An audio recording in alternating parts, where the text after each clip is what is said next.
Hello, how you doing? Thanks for looking in on this video.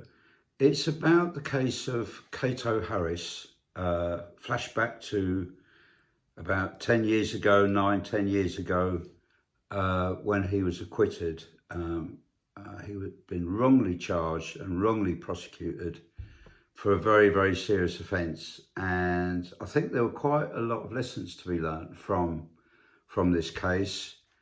Very, very worrying case, and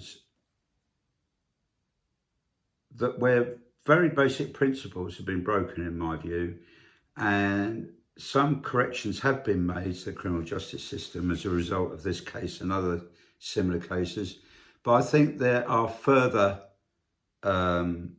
adjustments or changes need to be made, really.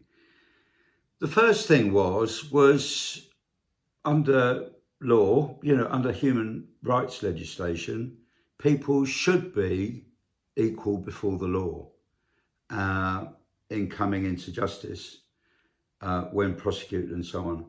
But this wasn't the case in this case, as you'll hear.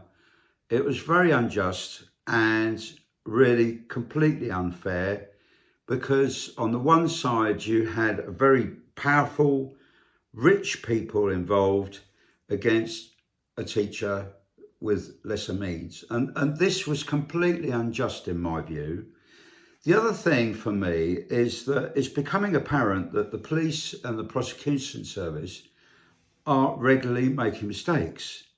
Now, I would love to see, I think there should be a duty of candour where the police and the prosecution service investigate these and come clean on where they went wrong and how they need to change. Because fundamentally, I think there is a culture problem in the police. And you see it on these police programs where they talk about, oh, we got a good result there.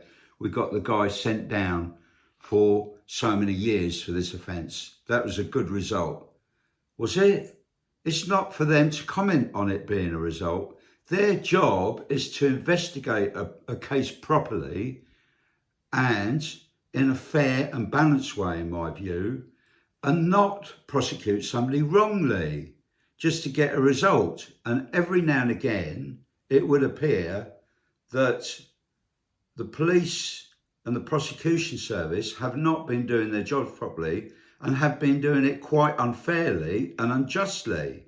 And this is very worrying. And when they get caught out, in my view, they just shut up and go, oh, and in my experience, when things have gone seriously wrong in other cases, they've been very Teflon-like and they sidestep it and all too quick to blame other agencies such as social services. Some poor trainee social worker gets the blame, when in fact, the police and other people are involved and they try and wash their hands of it and blame it somebody else.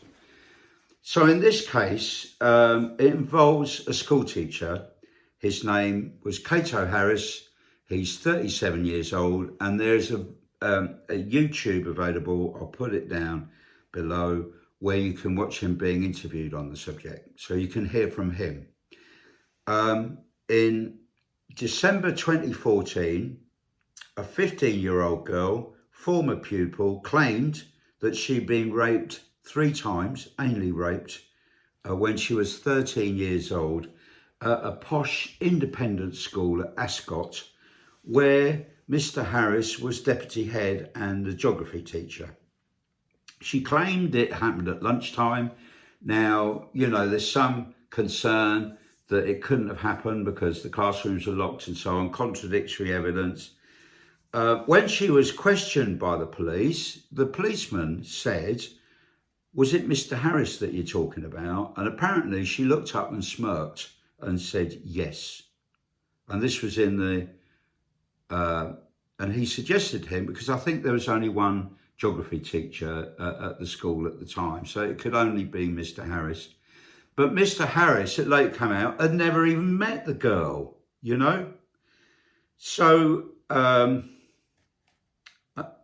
on one occasion, Harris had been supervising a geography club in a completely different location, and there were two witnesses who directly contradicted the evidence of the police and this young girl.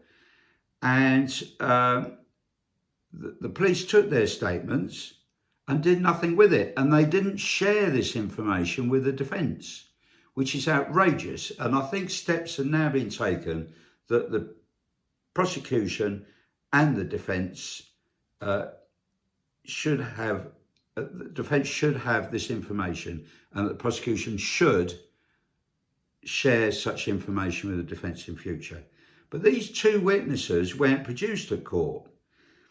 Now, the other thing that happened was that this young woman, had very rich and powerful parents who pulled strings with very senior people within the Crown Prosecution Service and the police, and put a lot of pressure. And this is why it was completely unfair. And they pushed to go ahead with this prosecution, even though some of the evidence was quite unreliable. And this is quite unfair because a very senior prosecutor from the CPS was prosecuting Mr. Harris. And what did he have? He had the option. Did he have access to legal aid? I don't think so. And he ended up paying his own private, and he had to get really good, top-notch defence solicitors and barristers to represent him, because to counteract these high-ranking CPS people. There is other evidence. The medical profession had expressed concerns about this girl, that she had done a number of attention-seeking behaviours that turned out to be quite untrue. There was nothing in the way of corroborating evidence confirming that the rapes or anything. And I reiterate, when the police officer suggested Kato Harris, she looked up and smirked and said, yes, it was him. So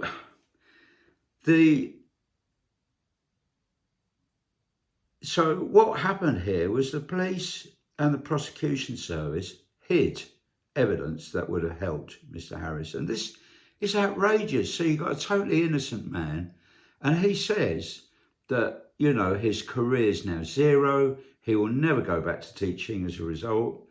It destroyed his personality. It took over his whole life. And I can imagine that. I remember when I was had a disciplinary allegation made against me when I was a probation officer that was completely 100% unfounded. But it took over 18 months to resolve. And that for 18 months, it kind of took over my life to the point that I endlessly talked about it. My friends and people like that got really quite fed up with me talking about it, really. But it can take over your life. And he will never, ever trust a child again or go back to school. And he was a very competent and excellent teacher and a deputy head as well. So he paid £181,000, was compensated to Mr. Harris to cover his legal costs that he paid to defend himself. And to prosecute him, it cost the taxpayer over £1 million, which is completely outrageous, isn't it? The parents got Sue Ackers, a very senior person, and it's alleged that she lied, and they lent on the prosecution service. And it really, really worries me about the potential for miscarriage of justice in this case, that he could have ended up in jail. Fortunately, the jury were not satisfied. They're very, interestingly, if you look at the different reports, even something factual about how long it took the jury to decide to find him not guilty varies. You know, they're about 3 or 4 different times. But I'll go for the one that says it took them only 26 minutes to find him not guilty. The judge handling the case was quite upset and outraged and asked for an explanation. And the evidence was looked at that was held against it, that the police had, and it was found that these things that could have helped the defence were there. Richard Henriquez, famous judge and barrister, looked into the case, and there was an inquiry, and he said that there'd been a tendency for victims to be believed, and this is what he felt was wrong. You know, a lot of people feel outraged that the police are quite prepared to prosecute people when there's contradictory evidence that the person is not guilty. This is very, very worrying, and this sort of tendency to get a result at any costs. It is very, very unscrupulous, really. And I think, you know, officers involved in such activities should be disciplined, you know, or those in charge, you know, those responsible.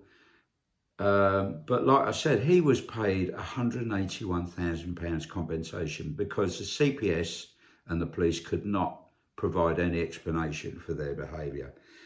And it cost the taxpayer over £1 million. Outrageous, isn't it? So, above it all, I think the police and the prosecution service owe a duty of candour when these things happen, but they just shut up and they don't put their hands up when they've done wrong. And they should. And I think this really annoys the public. But, you know, for about 2 or 3 years, poor Kato Harris's life was awful. And all I can do is wish him all the very, very best, you know.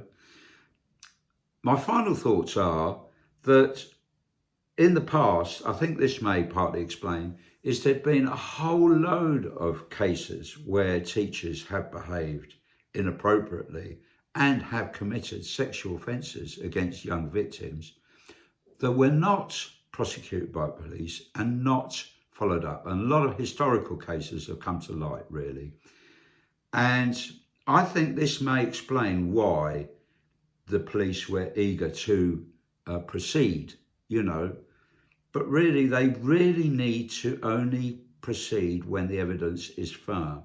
And at the end of the day, such cases only damage the victims, you know, who need support.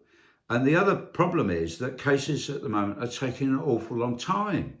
And all this hanging around for the victims is awful. And I think possibly the pendulum swung the other way, where the CPS are very reluctant now to prosecute in certain cases. So we need something fair and balanced, and we do need people prosecuted, obviously, that have committed offences against vulnerable people, but it needs to be done in a very professional and thorough manner, you know. And it's no good, you know, them just ignoring these accusations or not believing them, like it would appear that happened before. But you can't go 100% the other way, and it needs to be evidence-based. And, you know, it needs to be in the interest of justice, not to bang up people just to get a result kind of attitude. I think this is terrible, to the point, actually, that I worry that in some cases, the police and the CPS may have unduly persuaded expert evidence sometimes to support them, you know, and you get a trial of kind of expert evidence in the court, which is kind of baffling. And you need something fair. You need an investigation that's medical, that's fair and balanced, really, not they fall into this trap of the adversarial system. So that's my view. But, you know, my heart goes out to Kato Harris. Do have a look at his interview on YouTube. I'll put the connection.